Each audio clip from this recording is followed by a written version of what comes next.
One day I'm gonna be everything I wanna be. I don't let it get the most of me. One day I'm gonna be free. I wanna be everything I'm gonna be. My future right in front of me. One day I'm gonna be free. I wanna be free. Then let me be free. One day I'm gonna be free. Mentally and physically, emotionally and spiritually. Yeah. One day I'm gonna be free. I'm standing at the crossroads. I'm feeling like a lost soul. Don't know where I wanna go, but all I know is I wanna be free. They're telling me to let it be, but that just ain't in me, no.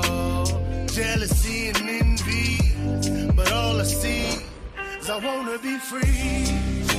See everything I wanna be, exactly what I'm gonna be. Don't let it get the most of me.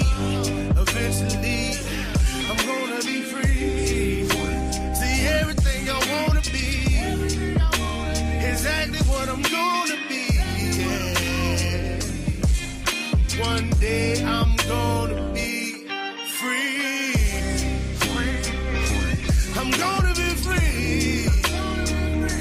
Let me be free. One day I'm gonna be free. Mentally and physically, emotionally and spiritually. Yeah. One day I'm gonna be free. I told them take their aim off me. Stop trying to get a name off me. If they would just let me be,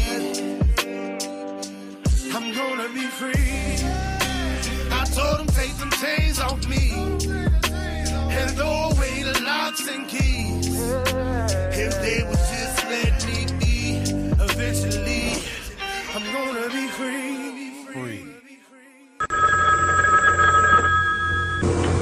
They're back.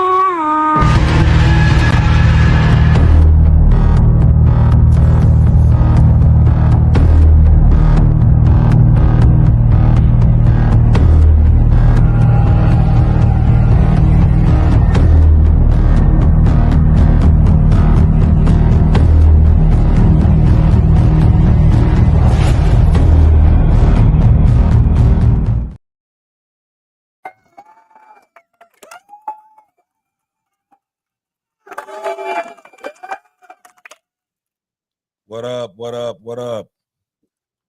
7 more days and came by. That's right. And now we're back again for another interesting show.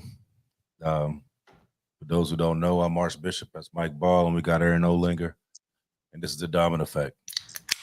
So, as always, before we get into these stories, we're gonna go around and try to figure out what's been going on the past week. We'll start with you, Aaron. What's been going on with you, brother? Well, I kind of had a lazy weekend this weekend. I just decided to sit around and watch TV, so I didn't get into too much this weekend. That's good. That's good. There's nothing wrong with that. You know what I mean? You got to relax sometimes. Mine wasn't as relaxing, but I still tried my best to absolutely relax a little bit. But it's been a little wild in the media, as you guys know. So all my days off have been consumed with breaking news. And I believe I even broke news regarding Syria last Sunday. So, yeah, it's kind of an interesting ordeal with this topic of Assad, right? So this is going to be a good one.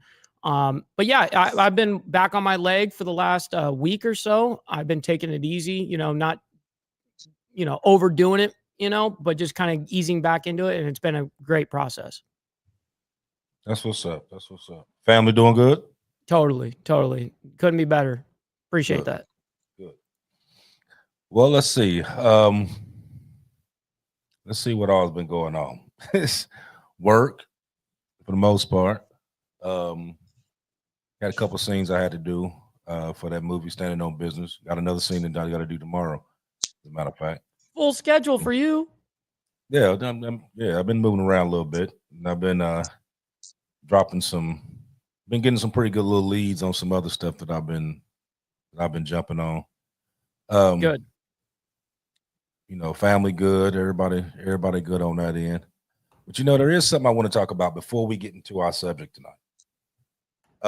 Did you see probably about a week ago when Senator Hawley out of Missouri had they were doing a congressional hearing with Frontier and Spirit Airlines. Did you see that? I did not. No. Okay. So it's a lot. There's a story behind this. So it's a little 2-minute thing that I want you to listen to what he's saying, and then I'm gonna tell you how this all the ties reason back all in. this is coming in. Okay. Nobody enjoys flying on your airlines. It's a disaster. Can we just come back to this bounty issue, Mr. Schroeder, Mr. Klein? Because I have to say I didn't understand your answers. I thought you said to the chairman earlier that you did say in your opening statement that there was a lot of misinformation about this out there, Mr. Schroeder, and I thought you said, Mr. Klein, that you don't charge bounties. So can we just clear this up once and for all? We're all here. We're all under oath. So, Mr. Schroeder, let's start with you. Do you charge a bounty? Do you pay employees bounties on carry-on bags to identify them? Well, That's a yes or no.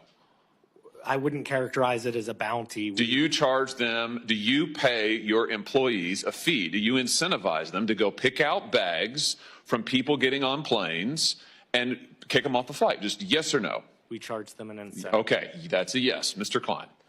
We do not, Senator Hawley. You don't pay your employees to do that? We have previously, sir, but we actually suspended that on September 30th of this year. And now in order to be able to treat all of our guests fairly and equitably, we've actually just put more staff and supervisors out at the gate area.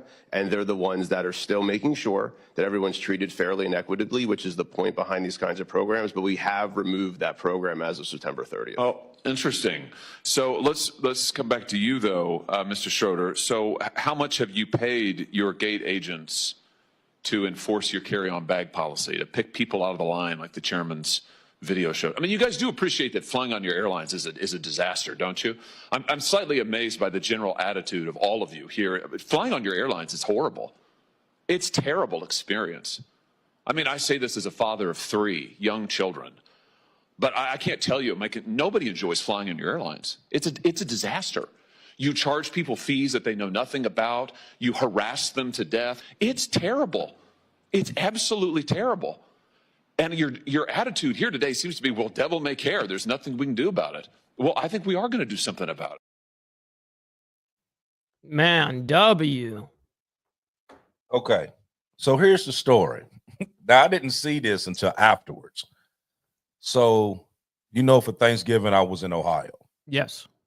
Okay, now, you know, when you buy your ticket, you get your 1 free carry-on that you can take with you. Now, I had this bag that I use for every trip that I go on because it fits right in the damn compartment, right? So, go to get on the flight, you know, of course, stick it in the little slot. Everything cool. Go on my trip. Coming back, we sitting there, and you know, usually when you're sitting at the gate, they usually have 2-3 people, you know, there to do your tickets and whatever. They had like 12 people come to the gate. No way. They basically surrounded the gate, and everybody that went through, they made every single person take their bag and stick it in there. Yep. Let me see that bag. Right. And if it didn't go in all the way flush without touching, they was hitting them for $99 a bag. Scam. Now, mind you, I went through there coming, no problem.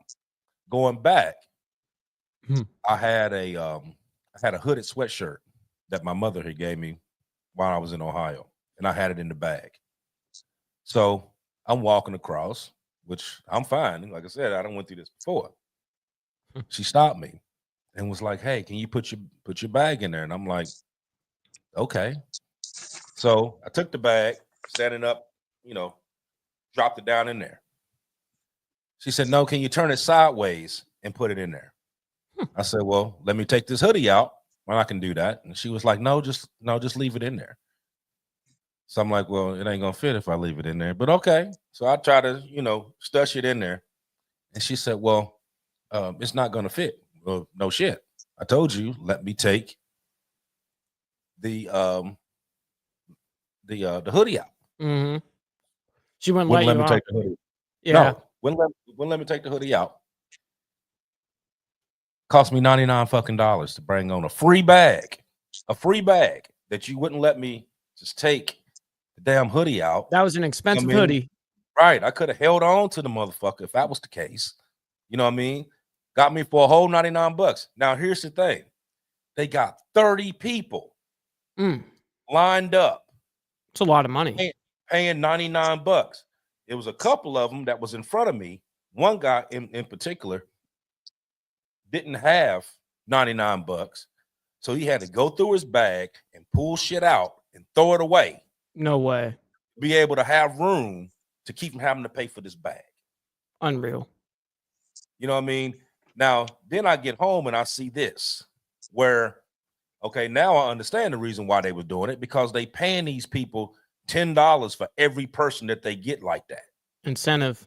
Right. So you can imagine how many people across the nation done got hit because of this little scam right here. Imagine how much money they make a day from that. Right. Just between Frontier and Spirit. Mm-hmm. How much they getting off of that. I mean, so I just wanted to bring it up. You know what I mean? Just for real. It's some bullshit that they doing. And if you plan on flying somewhere, make sure on your free bag, if you're flying with Spirit and Frontier, make sure that you don't have nothing extra in that bag, because if not, they're going to charge you $99 damn for a bag that's supposed to be free. Mind you, my trip back was cheaper than me paying the $99 for the bag. My trip back was only $83. That's crazy. So I paid more for the fucking bag than I did your own for travel. Yeah. Oh my God. I'd be pissed. Just off of principle, Right. But being that I seen this, and I hope that what he said he was going to do something about that. I hope you do. I hope you Friday ass for that. I mean, and I hope all you ones who were sitting there scanning them bags, getting that extra money, I hope y'all get fucking fired the day before Christmas. Shit. I mean that shit from the bottom of my goddamn heart, man. I know it. Man, I'm telling you what, I was hotter than fish grease, bro. When they told me I had to pay this $99, I'm like, I can't just take this out my bag. And she was like, no. Why not? Because we got to get money off you. Right. They would not let me even take the damn thing out the bag. You know what I mean? They got full on authority and jurisdiction over you like that. Right. I'm crazy pitching the fit. You know what I mean? I'm waiting for the little police to come over there to see what was going on, but they didn't. They just kind of stood back there in the back because I'm steady talking shit. You know what I mean? I'm waiting for whatever to cover. They're used to it. They're used to it, I guess. When you hammer all these people for a $99 bag when they thought it was going to be free, they're going to be a little upset. Mm-hmm.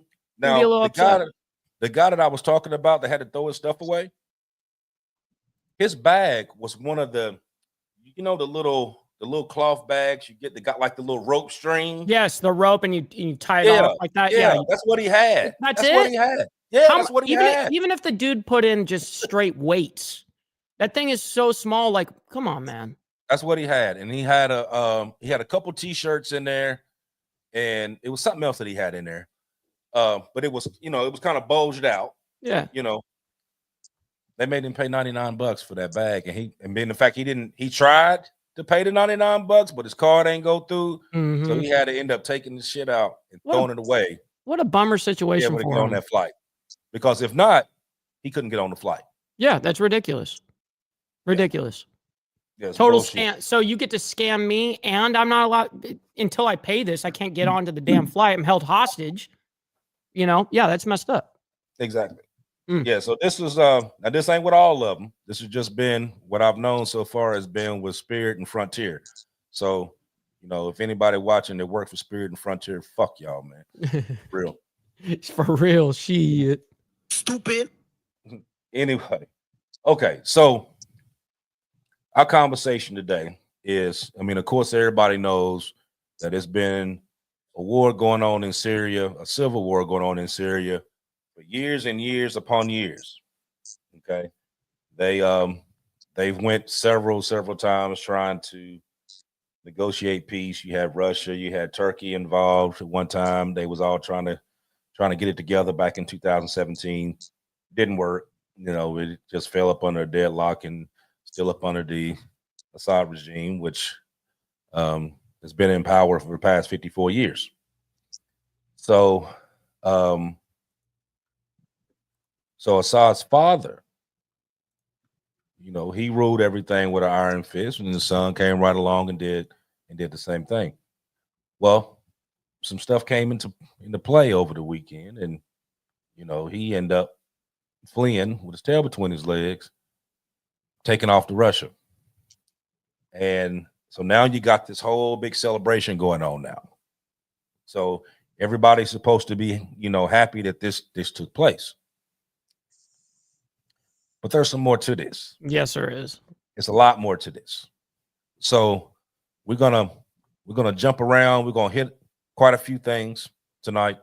And like I said, you ones that's on the chat, if you got any questions, whatever, hit the chat so we can pull it up and possibly talk about that as well. Like I said, a lot of stuff that we're bringing up, we may skip something. You know what I mean? So if you catch on to something that we done probably skip, you know what I mean, bring it up, refresh. You know, in the meantime, hit that like button as we going on through this. So I'm gonna start with Aaron first. And because you know, Aaron is the big history buff. Yes, he is. He's the pro at that. Right. So I want you to tell me, just give me the little, like a brief history on him, his father, maybe, if you have that, and we're gonna push it from there. Okay.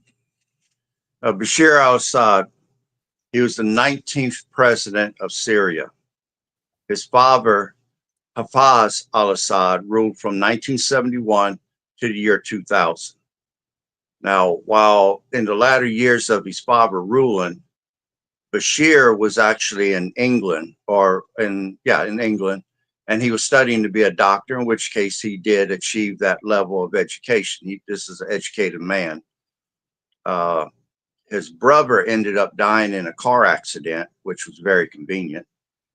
And when his father took ill, he was next in succession. So they called for him to come back to the country. When his father died in 2000, Bashir actually took over in 2000, and he ruled until 2024. So while he was there, his achievements was he became General Secretary of the Central Command of the Arab Socialist Ba'ath Party. He also became commander of the Syrian Armed Forces. He actually held the rank of Field Marshal. Wow, didn't know that. He resided in the and he actually got a pilot's license too. I didn't know if people knew that, but this guy was constantly seeking knowledge. But I mean, he was a beast like his father. I mean, he resided in the People's Palace, which was in Damascus, which currently right now he resides in Moscow. His method of governing was as a totalitarian police state. That's how he ran Syria. Now, he invoked certain policies that caused a sectarian system, and it depended upon your religion, because Bashir himself was, Assad himself was Alawite, but you had Christian, you had Druze, you had Shiite Muslims, you had Shia Muslims, you had Sunni Muslims, you had Ismailis, and there was many more. but depending upon how you worshiped was how far you was going to go in their society. Your total status was based upon what group you was a part of, and that determined who was going to be poor all their life. It determined who was going to be moderates, who was going to be part of the ruling caste system. It depended upon what your faith was. Now, during the Syrian civil war, 580,000 people were killed, in which 306 were non-combatants. Now, he authorized the use of chemical weapons in that civil war. They used barrel bombs, they used different chemical weapons they dropped from the Russian supplied planes and helicopters. And the principal weapon they had was sarin gas. And he used that on a city called Ghouta in 2013. And because of that attack, and the UN went in there and investigated and found evidence that sarin was used, Assad was charged with war crimes at that point. And but they never got their hands on him. So who charged who charged Assad? The UN did. Oh, the UN. Because okay, they went in and investigated that chemical weapons, and they found ample residue and stuff, and they saw the people that died and others that were suffering from the chemical attacks. So they knew for a fact he was using chemical weapons. Now, did you want me to keep November, or do you want me to stop for right now? No, that was that was cool. So I'm gonna hit Mike with this next question here. So, okay. So we know what happened the other day, right? And from it's weird because a lot of the stuff that we've looked up and found out about, a lot of this stuff they hadn't even talked about. You're right. Like they're trying to keep it on the hush for a certain reason. I don't know why, but we're gonna try to figure that out too. But okay, so you have the HTS that was actually, this group has 4 cities in like 24 hours. Now, my question is, like, they've been around for a long time. Where they get all these damn weapons from? Them to be able to do what they did in such a short period of time, because they could have been done it. You know what I mean? Because they've been in existence since 2016. So why hadn't they been done it? You know what I mean? So obviously they done got a mass influx of weapons from somebody to be able to pull this off the way they pulled it off. Now, you know, once they hit Damascus, the military just basically, they didn't even really fight them. They just let them come on through. You know, and I was kind of wondering why that was taking place. And then when I looked it up, I seen that they only pay their military officers $30 a month. No way. And enlisted get $15 a month. Wow. So a lot of the officers were taking the younger guys and was like, okay, we're going to send 4 or 5 of y'all home at a time. And then they would collect their money. Totally. And send them back home because they wasn't making nothing. You know what I mean? So they basically fighting for $30. Now, so when they infiltrated Damascus, they just basically let them go. Just go ahead, have at it. Well, yeah, I mean, if you ain't paying me, like if you're paying me $30 a month, you think I'm gonna take anything serious? You know what I mean? Like I'm not taking nothing serious. I'll let everything happen. You know what I mean? You got to pay me some better coin than that. Right. So, so my question for you, Mike, is, because I know you've been doing the stories on this as well. Kind of go over what the HTS is. I really don't even know what the abbreviation for the HTS is. I'm going to be honest. Well, hold on. Let me pull it up. It's a long, weird name, but it's a long, weird name. And this is what's hard about the Middle East right here is that it gets so easily lost in translation. What is the actual long word for the long name for it? Yeah. HTS is Hayat Tahrir al-Sham. That's the Mhm. HTS standards. Yeah. But could I add one point here as Go to ahead. why the money was so cheap to the military? Oh, I buddy. mean, Yeah. in November, the coalition of the Syrian rebels launched several offensives, and in less than 6 weeks, they were able to enter Damascus on December 8th. So they started the offensive in November, and on December 8th, they were entering Damascus. So the question is, where'd the money come from? Where'd all the weapons suddenly came from?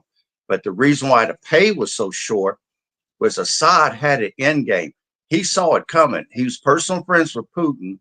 Putin had already cleared him to come to Russia, but he smuggled $135 billion in gold out of the country. So, what Yeah. does that do Who to the did Russian economy? who did fund this? Was it Russia? Was Russia behind? I mean, it seems like the Putin was backing this, but who gave the funding on that side? That is a good question. But, for him to steal $135 billion out of the Syrian economy, which their people are going to suffer losing that much money from their economy, but it sure is a boost to the Russian economy. So that guy ain't going to miss no meals. So being they were over in taking Russia. money, they were taking gold and resources out of Syria and sending it to Russia, essentially, right? Russia. Well, Yeah, I think when he left, he took it with him. Smuggling. Yeah, Assad was smuggling. He saw the end coming, and he went on and got the hell out of there. But Man, that's the crazy. new, Yeah, the one new of the leader. I'll stop. Go ahead. one of the pieces that I had found on here when I was talking about the money, like where this money was coming from. Now it doesn't say that yes, this is who gave it to him, but it But you kind can of read. right. You can kind of read between the lines and see where it's Mhm. going. It says Turkey's support for rebel groups such as HTS it was critical to the recent offensive. Ankara, which is the capital city of Turkey, gave the rebel organizations the green light to go ahead with their offensive after the Assad regime rebuffed its efforts to normalize relations with Turkey. Given the success of the offensive, Turkey will probably emerge as the most influential country. So that kind of tells you right there who it was that gave it to Yeah, him. Turkey. But Right. So basically, proxy war. totally. We're gonna give Yep. you And all the we stuff. saw that with Go do it. Lebanon recently, you know what I Right. mean? And we're still watching that kind of Right. happen. We're But gonna give it to you, run our asses up out of there. mhm. But then you have the Syrian Defense Force, that's the Kurds, and the US funds them. Correct. And we have actual troops in Syria right now, which is crazy. I didn't even know that until like last week. Yeah, there's actually a base in Syria. Yeah. I was like mind blown by that. Yeah.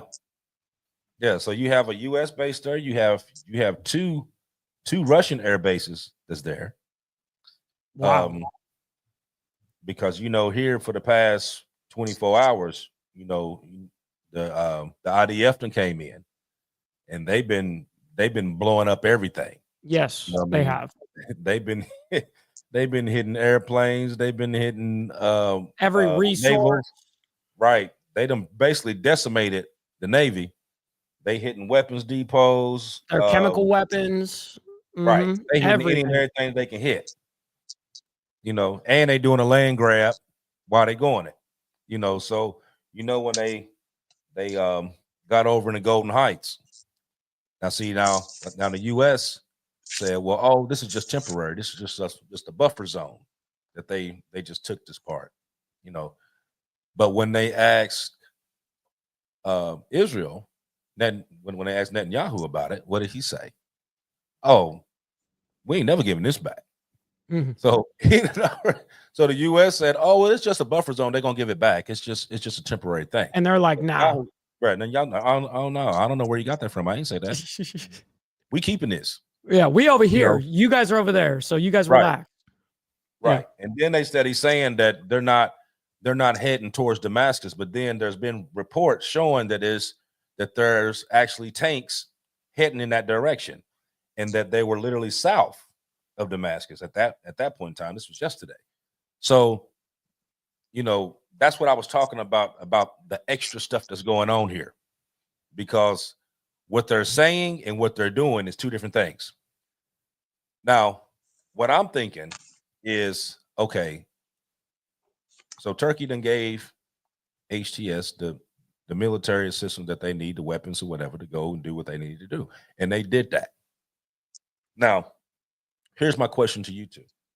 Do you think Israel gonna come right around and be like, okay, well, we let them go ahead and they did all the hard work, and then we're gonna come in right behind them and just basically try to do, you know, land grab? Yeah. Why the hell Do you not? think that's something they're gonna try to do? Man, they're savage. I gotta say, you know, someone that watches them damn near daily and reports on them. They're savages, man. You know, they don't play around. They have no problem waiting it out till it's super weak and then totally decimate and then take over and do a land grab situation. Now, is it actual, like, will this happen? I actually don't think it's going to happen. Could it happen? Yes. And I think the mentality of Netanyahu and stuff like that, and the Israeli government, I'm sure that's what their motive would be. Now, will it actually happen? Who knows? I mean, the Middle East is very complex with a lot of different terrorist organizations and has a lot of different money being funded in. So yeah, it's going to be complicated. Mm-hmm. What do you think, Aaron? Well, to be honest with you, in past wars, Israel had already captured the Golan Heights. That's a high level area. It's mountains. You put artillery and tanks up there, you can shoot into Syria or you can shoot deep into Israel. So that's a strategic area. They held it before. They held the Suez area. They held the area that the Hamas is in. There's different areas that was held that they won through blood, through fighting and conflict, and was using them as buffer zones. The Obama administration made them give it back. They had no choice to give it back, or they was going to lose the economic aid and the military aid packages. I did not know that. Obama told me, "Oh, you got nukes, so you have to give that land back." It'd be almost like Russia telling us that we got to give the land back to the American Indians when we then held it for a certain amount of time and we won it through our own blood of fighting for it when we were attacked by the neighbors coming from those areas. Wow. So even the area that Hezbollah controls, right there in the front of Lebanon, I can't think of the name of it right off the top of my head, but Israel held that and had to give it all back. So now they're talking about keeping it this time. I know I would. You done had to take it twice. You might as well keep it, because every time it falls into the wrong hands. Yeah. Every time it falls into the wrong hands, they use it to launch attacks at you from. Yeah. And why wouldn't you take it at that point? Right. And Israel said that as long as they've got a buffer zone, they don't have to go nuclear right off the bat. So that's a benefit right there. And I wouldn't give it back if I was them. I mean, their tank armies and troops are controlling the majority of it right now. They then conducted, in just the last 48 hours, Israel's conducted 350 airstrikes. And they're hitting air defense systems, they're hitting weapons facilities, development facilities, and that's where you make bioweapons and chemical weapons at. They're hitting stockpiles of chemical weapons to keep it out of Iranian, Hezbollah, and ISIS, because they're in there fighting right now, trying to capture that stuff, and they're trying to do a land grab themselves. They sunk the Syrian naval fleet, and they avoided hitting the Russian ships, which shows how precise their air force is. And then even overnight, while they were conducting 350 airstrikes in the last 48 hours, we conducted 75 airstrikes against ISIS targets. And again, we were hitting chemical weapons depots in there. A U.S. general who runs that area, he says there should be no doubt we will not allow ISIS to reconstitute and take advantage of the current situation in Syria. And right now, the U.S. is warning the Syrian rebels, against partnering with the terrorists. almost to the point of threatening them. But Aaron, real quick, know, like you just touched on a few of those organizations, Hezbollah, Hamas, Assad. Look at the condition of all three of those right now. I mean, totally as weak as possible. And if it's going to happen, it would happen right now. The land grab situation, right? Because of the amount of weakness that these guys have gone to, and they're going to have to rebuild. Well, there's a reason why they're not being successful. Not only is it the airstrikes that is Israel and the United States is doing against them, it's the new leader of the Syrian rebel leader, Jalani, Abu Muhammad al-Jalanis. He leads the HTS. He's a Sunni Muslim. Which is part of Syria's majority. In a speech that he just said this week, he says Syria will not be a playground for Iranian ambitions, spreading sectarianism, stirring corruption, no more support for Syrian Hezbollah and the weapon stockpiles that they was trying to stockpile in Syria. He does have a $10 million bounty on his head for being leader of a prescribed terrorist organization, which is HTS. Both Tel Aviv and Washington's got that $10 million bounty on him. However, Syria had become a narco state.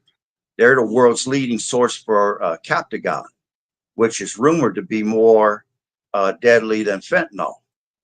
It's an amphetamine type drug that is a psychostimulant. The new leader is vowing to cleanse Syria of this, cleanse Syria of these groups, ISIS, all of them. Now, and because of that, Biden said yesterday that Syria's new leader is saying all the right things, but we're going to sit back and watch what he does. Now, we had him in our possession during the occupation of Iraq when the United States was fighting in there. He went from Syria to Iraq and he fought the occupation of Iraq. Our forces captured him in 2006. He was put in jail until 2011. When he got out in 2011, he crossed back into Syria, and something happened between 2011 and 2016 because he broke away from Al-Qaeda, because he was an Al-Qaeda fighter. He broke away from Al-Qaeda in 2016. He went back to using his original birth name instead of the name that Al-Qaeda gave him. And he's attempting right now to show moderation for all the minorities. He's vowing that there's going to be equality instead of the sectarianism. So he's also vowing, he's even vowing that there's going to be a capitalist society instead of the police-run state that they were currently living under. Now, right now, as of today, ATS rebels is currently fighting Iranian forces, ISIS, Hezbollah, and other forces to drive them out of the country. So I was surprised by that. And like I said, even Biden and the United States and everybody's amazing. Now, Biden and Israel both said they can get him if they want to. But as long as he turns out to be a man of his word and he's going to go through with all this, his survival will be based upon him being a man of his word. Because if he's not, he's out in the open, they can easily take him. But if he's going to do everything he says he's going to do, and he's actually trying to drive those forces out, then they're going to let him do what he's got to do. But what is also happening is that coalition that all the little groups, when they started this war and they thought this was going to bring a total Arab coalition and have Israel surround and attack Israel, it's falling apart. With the loss of Syria, Russia's not even going to be able to stay there unless they buy this guy off. And I don't think he can be bought at this time. They thought that they'd start this war and everybody would jump in. Saudi's trying to come back and get back in bed with us right now, even though they went with the BRIC alliance. Now they're wanting to come back home. Jordan's not going to participate. They're trying to help Israel. Egypt has taken a kind of a neutral posture. They're not getting in it at all. So the Iranian plan of bringing and destroying Israel it's crumbling. And with the loss of Syria, oh man, yeah, this whole thing's falling apart. So It seems and like a lot of with Russia, instability in the Middle East right now. It just seems unstable. yeah. Unstable. I mean, it's been a powder keg for a Syria long was to time. Russia. Yeah. Syria was to Russia what Israel is to the United States. That was their foothold. That was their loyal partner. But because Putin got distracted because of the Attack-them Night Shadow missiles and the weapons that was going on in Ukraine, he turned his head away from Syria for a moment. And less than 6 weeks, from November to December 8th, the rebels started their offensive while Putin was busy with Ukraine. And then when he looked back that direction, it was too late. 6 weeks, they done took over. So this HTS group is talking about being temporary government until March of 2025. They're going to give up power to whoever the elected people is going to be in now. There's Abu Muhammad al-Jilani, the Syrian rebel leader. He could be the new leader, but no matter what, he is vowing that they're going to give up power in March of 2025 to whoever the elected government is. Do you think Like that's actually going to happen? Biden said he's saying all the right things, but we know the Israelis won't let him live very long if he doesn't carry through. But the Israelis and the United States is destroying all the weapon platforms, all the weapon development facilities. I mean, that guy might need some of that stuff to fight off ISIS and Al-Qaeda and Iranian forces and all these damn different groups he's going up against. But we'll see. I mean, right now, they're fighting them right now. As we speak, they're fighting them to drive them out. He wants to cleanse his country of this filth. And I'll stop right there. I mean, I get all that, and okay, like one thing that you said that was true was that Assad was the backbone of that whole Iranian pack, and that was Iran, Iraq, Syria, Lebanon, Yemen, with the Houthis. You had Hezbollah and and Hamas in Gaza. So you had all of those. Now, if you have HTS, and this is what they're saying, that they want to cleanse their country, and everybody, they're gonna basically try to make everybody equal, more of a democracy type situation. So here's my question: why the fuck is Israel in the U.S. there? If HTS came in and they didn't already overthrew the government and they trying to get stuff together, then what the fuck are we doing over there then? Why are we in Syria? Well, we're trying to prevent the weapon platforms, the naval ships, the sarin gas, any biological weapons. We don't want none of that to end up in Iran, Hezbollah, or ISIS. I get you. So that's the reason why we're there. Okay. You're missing my question. Why are they there? Because, even with the weapon depot being there, even with the Navy being there and the jets and all that, is that our business? No. Oh, it's interesting. That's why I'm asking. Why are they there? Why are they over there shooting? You mean Americans or you mean Israelis? I'm both. Okay. Yeah. I mean, I would say for both. I mean, here's Israel's stance. It's kind of like this. I hate to use this reference, but it's kind of like the Cuban Missile Crisis, right? You have something pointed at you and it can be used against you. You're going to be nervous about it. You're going to want to take action against it. That's essentially why Israel did it. Now, why we are involved and why we're still involved, of course, I'm not going to sit here and pretend and make comments like making excuses for it, because no, we shouldn't be there in the first place. Mm-hmm. Yeah, well, I know on the Israeli side, I figure that as being like, okay, like they got this going on. This is an opportunity. This is an opportunity for me to do XYZ while everybody's focused on it. Okay, I see what they're doing. They've been doing that. You know what I mean? They've been doing that for years. I was just more concerned about this. Okay, so if you trying to make this a democratic state, you're trying to weed out ISIS and Hezbollah forces and Al Qaeda and everybody else, and you trying to weed them out, then like, why are you sitting there destroying every damn thing then? So basically, they ain't gonna have shit, but these little bit of weapons that they got here, that's it. So how they gonna defend the state once they claim it?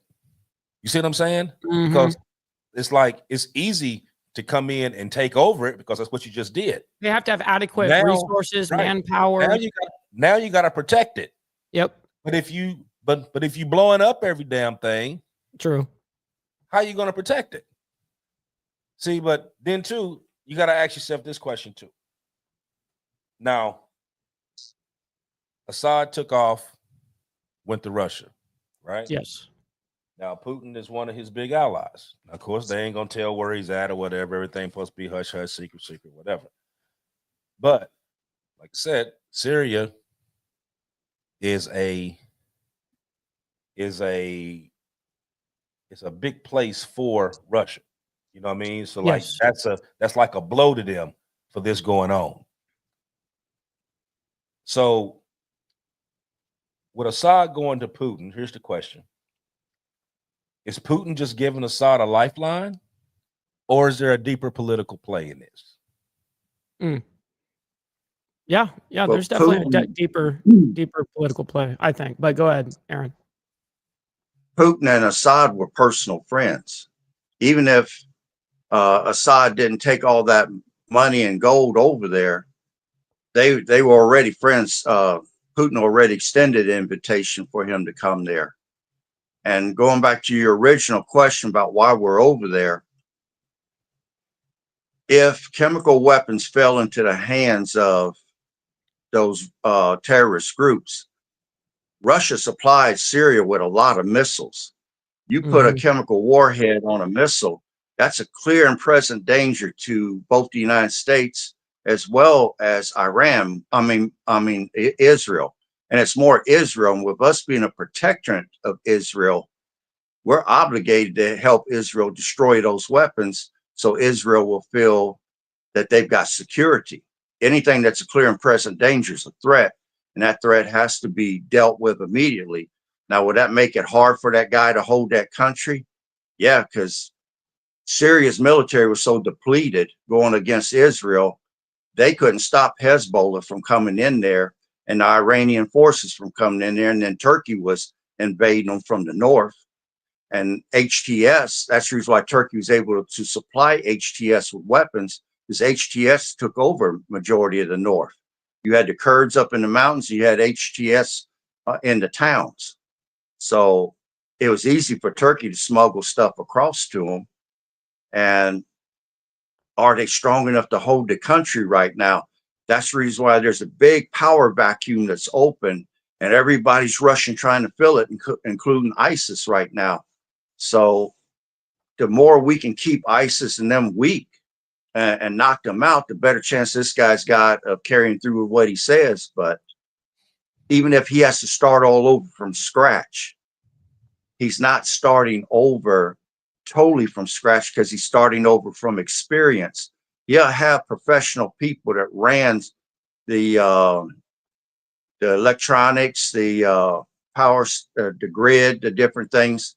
He can put those people back into their jobs and try to get that country off of a war footing where people can live regular lives. And that's what he's looking to achieve. I say give the man a chance and see what happens. But that country is so weakened that there's a big power vacuum and everybody's trying to get it. And I wouldn't put it past Putin trying to come in there with Russian forces and put Assad back into power in the weakened state Syria's military is in right now, because even the rebels, I don't think could stop them. But the United States and Israel would probably strike the hell out of anything trying to come in there right now. I don't think that they would let that happen because they want Syria to be on our side. They don't want Syria being red no more. So I'm going to stop there. I do think you're right though, in the sense though, I do think there is going to be a little bit of a political play and rebuild here. It's not very uncommon for these organizations to fall and then go underground and then rebuild and come back. They always seem to come back. They're like cockroaches. They never actually disappear. So for me, I never think, oh, they're done or whatever. This is a lifeline just for you to survive type thing. No, I really do look at it as, okay, come back home. Let daddy take care of you for a minute. Let me fund you. Let me go ahead and protect you. Let's go ahead and get our weapons back out there. Let's go. You know what I mean? This is what I think that they're doing. Mm-hmm. Right. That's exactly where I was Yeah. getting at with that. Mm-hmm. So it's like, okay, we're going to get you out the way, you know, because Russia gave Assad asylum. Okay. So with that asylum, you would have to think that Russia is asserts opposition to the meddling, you know what I mean? Because US meddling and everything all the time. It's meddling into these sovereign nations. But this also prevents Assad from falling into the wrong hands. That would weaken Russia because Assad knows a lot of information. You know, now with Assad not being in Syria, that could result to the collapse of the Russian military and their leverage in Syria because they have 2 air bases there. So there's a lot more at stake than meets the eye. You know, because we just thinking about it, and a lot of people have been thinking about it on one end, like, okay, you got this rebel force that came in that basically overthrew the government, and then you had the prime minister was just like, everybody was cool, like, okay, we're just gonna do the transition. Okay, Right. People got to think big picture. Right. It's like everybody being cool, and then you got people doing these interviews and they talking about how this is gonna be such a great thing, that this gonna, you know, that they're gonna be liberated or whatever. But you don't think about, okay, like he ran. You didn't kill the man. He ran. You know what I mean? He kind of like the Cobra Commander. Like he got away for now, but he coming back. Like they're gonna make up another plan. Some other shit's gonna go on. It's not gonna just be, okay, we done ran him off and he ain't coming back. You know what I mean? Because he just went to his best ally that he has for help. You know what I mean? Now they're gonna sit there and devise a plan between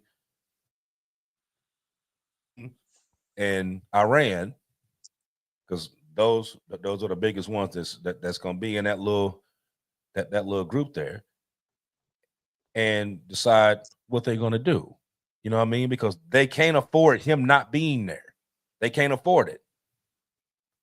So what are they going to do? They're going to diverse the damn plan. Then they're going to come back in, but they're going to wait and let everybody sit there and think that everything's over.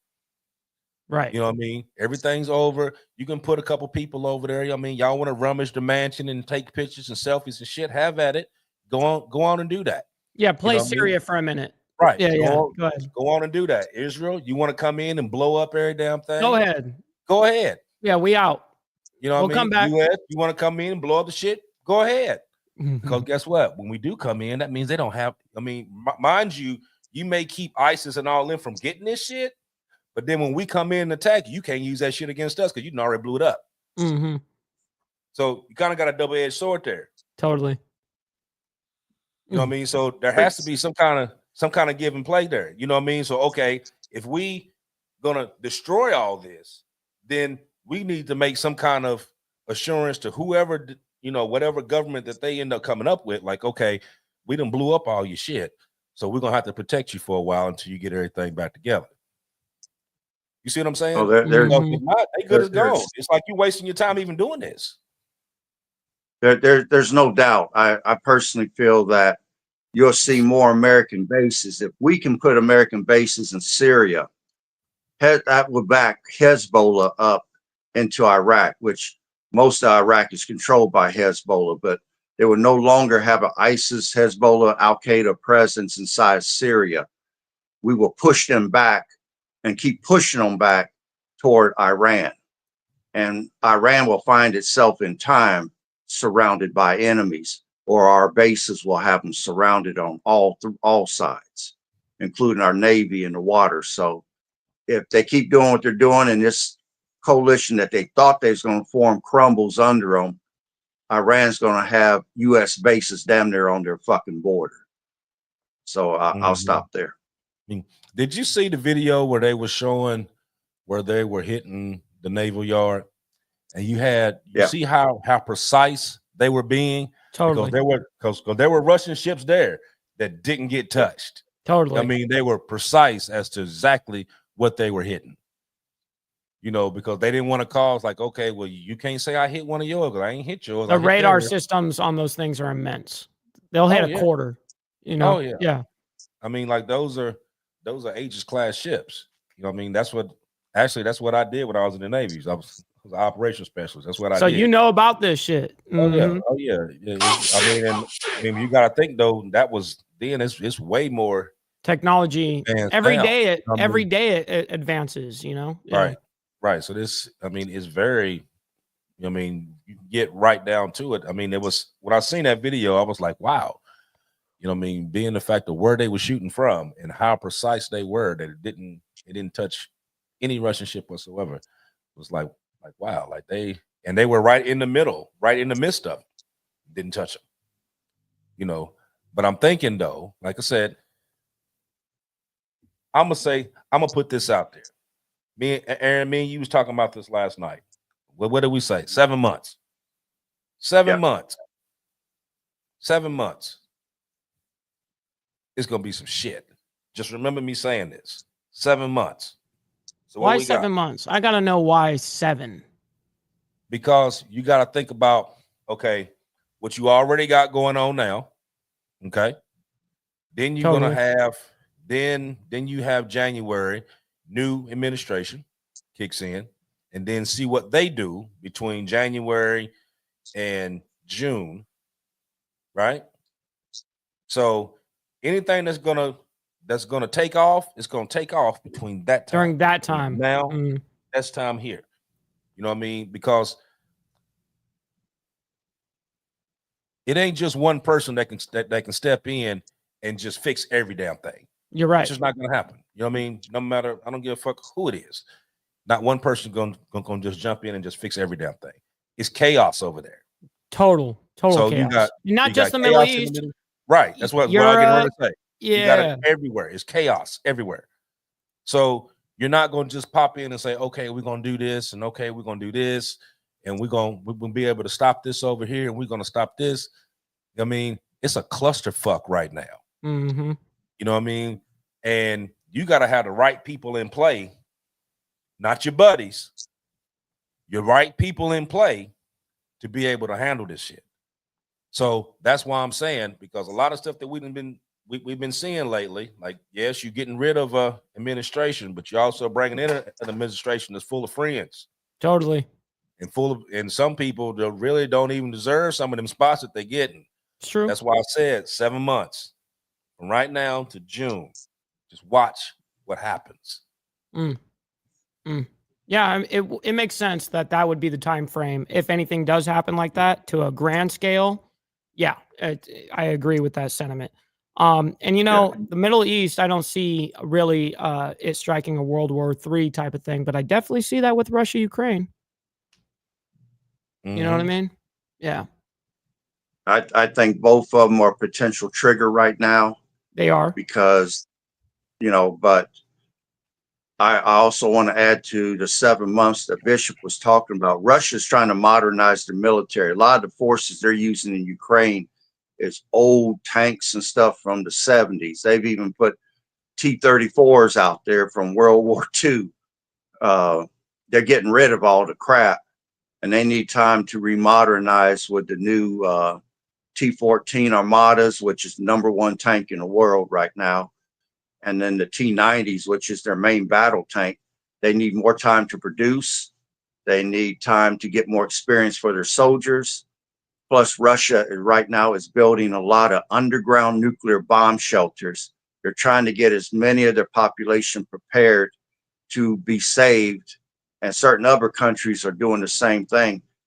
Once everybody moves their troops into place, like moving pieces on a chessboard, once all the ammunition and you feel that you got everything that you need and you're ready to go, your population, most of them that you want to save can go underground, it'll start.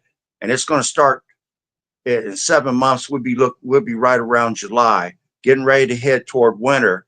Nuclear war, we could start anywhere from October afterwards, because you're counting on the winter to help get you to higher kill ratio.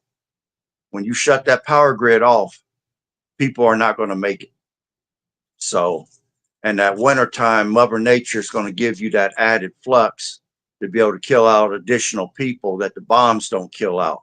Between the EMP from the bombs and the cyber attacks, water, gas, food, everything's going to come to a halt.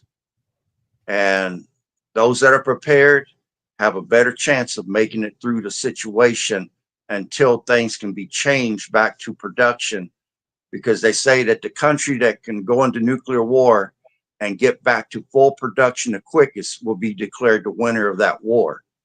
So everybody's not quite ready yet. We need a little bit more time, but when they're ready, things are going to escalate pretty quick. And that's just my opinion for what it's worth. So I'll stop there. This message right here I seen on there, and he's absolutely right. It says, not insane, a region of people who has been thoroughly manipulated by their own government. They can't tell top from bottom, which is absolutely correct. Facts. Because they've been locked out for so long, you know. And what are they going by? They going by what's being told to them, you know. So they have now, do they know that this stuff is wrong? Absolutely. But what are they going to do about it when this regime has been in play for 54 years? What are you going to do about it? Nothing. Yeah. You know what I mean? I mean, like, how do you think the women felt the other day when they told them, you wear whatever you want, which they never have, that they never been able to do? I'm going to say real quick on that is this is what happens when you allow terrorist organizations to run your people. That's their doing as well. I mean, it's not totally all their fault at all, but they definitely allow it to happen. And that's what happens when you have terrorist organizations run your government and run your people. What do you expect? You know what I mean? And real quick, I want to give a special shout out, family Fester up in the building, man. Thank you for that, saying great topics and info. Well, you can thank Archbishop and Aaron for the topic, man. I got one last question before we close out. And this is just came to me. So Syria's been divided for all these years. Okay, you had all these different rebel groups that was all, you know, they were fighting each other, fighting against the government, back and forth. So when they come up with this plan, they're like, okay, we're gonna overthrow this government. We're gonna get his ass up out of here. Why did they not just join forces and do it? Like, they could have been done this. Why didn't they just join forces and do it? As opposed to, you know, waiting this long. Like you said, you got Al-Qaeda, you got ISIS, you got HTS, has been there since 16. It's been many years that they've been out there fighting each other. Yes. Okay, for, you know, religious beliefs. They're radical and they're all their right. Whatever belief system it is, they're radical in that belief system. But the government was their number one who they hated. You see what I'm saying? Yes. So why didn't they like, okay, well, let's put this shit to the side for a minute. Against our own government. Right. Let's deal with them. And then we can deal with, you know, then we can do this. Or when they actually do decide to start this government, are they going to do it to where each one of those groups is represented? You see what I'm saying? Like, if you trying to keep the peace and you don't want everybody fighting, so what do? You take somebody from this end and you take somebody from this one, you take somebody from this one, and then you make them work together. So this person gonna keep this group in line. This one here gonna keep this one in line, and I'm gonna keep them in line. Yeah, but the Middle East doesn't play nice like that, man. They're a very aggressive people, man. They're very violent. I'm saying, being the fact that they trying right now, as to what they saying now, is that they gonna try to weed everybody out and make this basically a democratic state. I mean, based on how I mean, he didn't say democratic, but based on how he's talking, he sounds like that he wants to make it a democratic state. But it's going to be a hard obstacle to weed everybody out that you don't want there. You're you know right. what I mean? For whatever reason, you don't want them there. So what I'm saying is that if you're going to start a new government, why would you not take a representative from each one and put them in that government? So then that way, not only can y'all work together and actually form an actual government that you need, but you can keep everybody else in check. You see what I'm saying? Mm-hmm. I mean, like, I know that's a shot in the dark. Well, you know what I mean? No, it's not. I mean, it's like trying to throw it's like trying to throw a brick in a blackout. I understand that. But that's how realistic how we would handle shit over there, you know. But our mindset is so peaceful compared to just very like, I see aggression on all of it. Like, I don't think they actually want peace over there. I think they really want to dominate that area. Whichever radicalized group we're talking about, they really want to conquer that shit and conquer other governments as well. I mean, hell, for as long as they've been fighting, it ain't never worked. So you think you gotta you come up with something else. I mean, that's the insanity part. Yes, just keep doing the same shit over and over and over again, expecting different results. Mm-hmm. That's the insanity part. So you would think, like, okay, since this happened, I mean, maybe we could try it this way. Mm-hmm.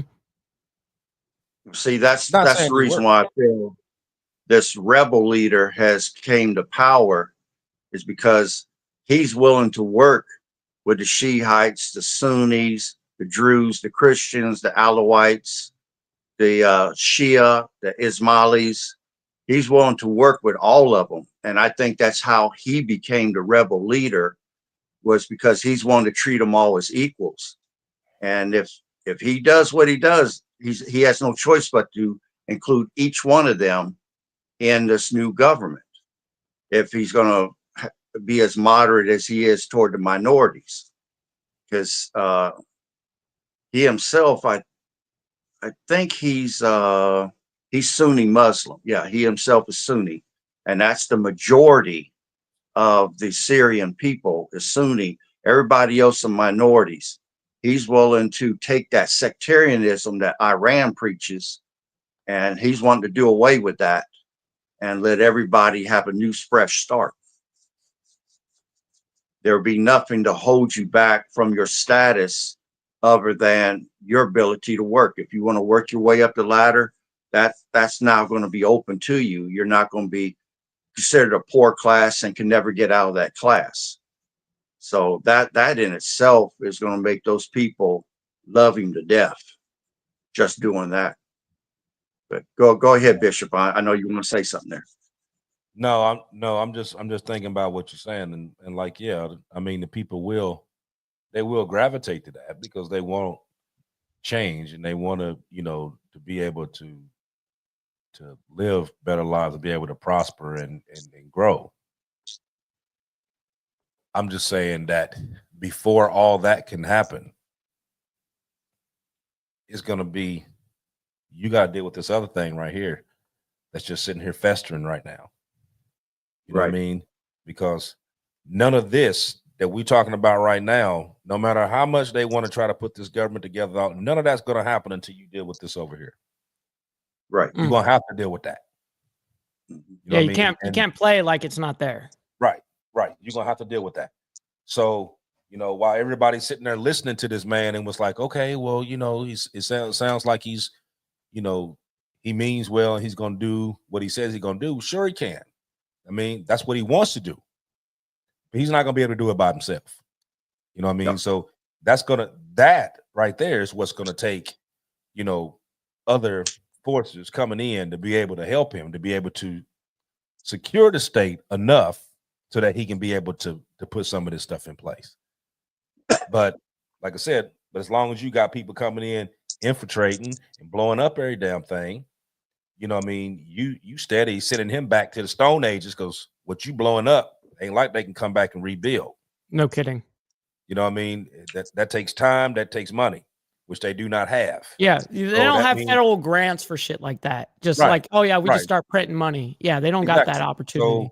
So if you gonna go over and fuck it up, then you better stay there and help them defend it. That should be the right thing to do, right? You don't want them to have it, so you fuck it up. Okay, so you gonna stay in here and help me defend the shit then, since you blew it up. Well, I guess that's the US's ideology, right? I think a lot of them ideology is just to, kill, steal, and destroy for the most part. But yeah, that's part true. I mean, in this particular situation, could this be a situation that could actually help the Syrian people? Absolutely. It could help if they did it right. It could help. But they're gonna have to be able to get help, but not too much help to where they want to take over shit. You know what I mean? Like, you can help me from a distance. Like, help me when it comes to this. Let me deal with this. You know what I mean? Now, if they did that and kept the outside out the way, yeah, that could probably happen. But as I said, if you don't deal with Assad first, you're gonna have a problem, because what's gonna happen is that Putin gonna send them troops there, and he's gonna dare y'all to fuck with him. Yep, you're right. Because if you do, that's war. Yep, that's what's gonna happen. Calling Just it now. watch. Calling that shit That's now. what's gonna happen. Oh shit! Oh shit! He's gonna call you bluff. He gonna send them there, and he gonna dare you to fuck with him. And the first one to fuck with him, it's on. Yep, that's what he's gonna do. Yeah, I'm straight. He'll just like carpet bomb your ass. Yep. Exactly. See ya. That's exactly what he's gonna do. Because he's been talking about this shit for the longest. He just needed an opportunity. You know what I mean? He's been selling these wolf tickets for months now. You know what I mean? If you send missiles over here, I'm gonna do this. You send something over here, I'm gonna do this. I mean, he been blowing wolf tickets for the longest. I mean, he gonna have to make a play on this. And yeah, I seen you bet, Bingo. I'll bet you 20. He gonna pull some shit. Watch, he gonna pull some shit. Well, I mean, that's exactly why they're in war right now with Ukraine. I mean, he said, "Hey, I don't want NATO anywhere on my borders." Then all of a sudden, NATO's on the border. He's like, "All right, motherfuckers, it's on." Yeah. You got this man over there. He done resigned, took the gold, and bounced. Okay, so he knew this was getting ready to go down, because he did all that super quick. You know what I mean? He knew shit was getting ready to hit the fan, and I got her to get the hell up out of here. Okay, y'all, I quit and I'm out. But I got to see, you know what I mean? I got this damn plane over here loaded down, and we getting ready to go. We getting ready to head out. Now he's sitting over in Russia with a plane full of damn gold. Then Putin looking at like, oh man. Yeah, that's nice. That's nice. That's real nice. That's not for pretty. Yeah. Let me get some of that. Yeah. What do you need? I'll make it happen. Right. Ain't they? I mean, what is BRICS backed up under? Gold. Think he don't want it? Absolutely. The U.S. and already done took a shitload of gold that belonged to them anyway. You think he ain't gonna want that one? He gonna make a deal. Everything's got a price. Remember my Cash App, Penguin. I want my $20, bro. Yeah, that's right. Here, I'll just go ahead and list it right here for you guys. Boom. If you guys want to donate to Archbishop, there it goes. And also, Papa, that's where you'll be paying them right there. So just jot that down. Right there. Yep. Remember, because I'm gonna bring it up. Remember, when it does happen, right? Right. That's funny. But we're gonna shut it down for the evening. Like I said, this was an interesting topic. It's a lot of different angles with this. You know what I mean? So we're gonna keep looking at it, watching the developments and stuff as it goes on. But like I said, there's so many different facets to this. We're really gonna have to pay attention as to what's going on here, because it can mean a lot of things. It can go a lot of different ways. So we're gonna just watch and see. But to the ones that was watching, I appreciate you every week coming out. Don't forget to hit the like button, follow, subscribe, send the link to a friend, let them check it out, whatever. You know what I mean? Just, a lot of these stories that we're doing, we got to get it out there. We got to get it pushed out there. And like we can make the stories, but it's up to you guys to push it out there that we can get it out and reach the masses. So, like I said, I appreciate you all, and I'll see you in 7 days. Go ahead, Aaron. I'm gonna reiterate something you said about 7 months. I'm challenging myself with a 6 or 7 month goal to be prepared and prepped for in case.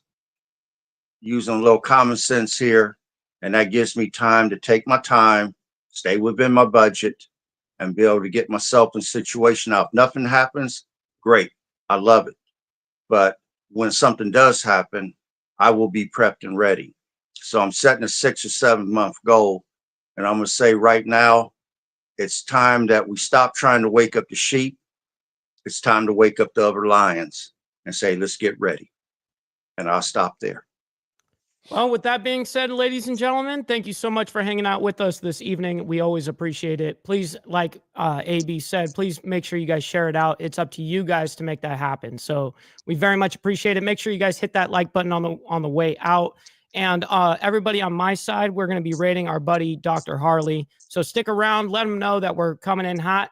Much love, honor, respect, everybody. We'll see you guys in 7 days. Much love.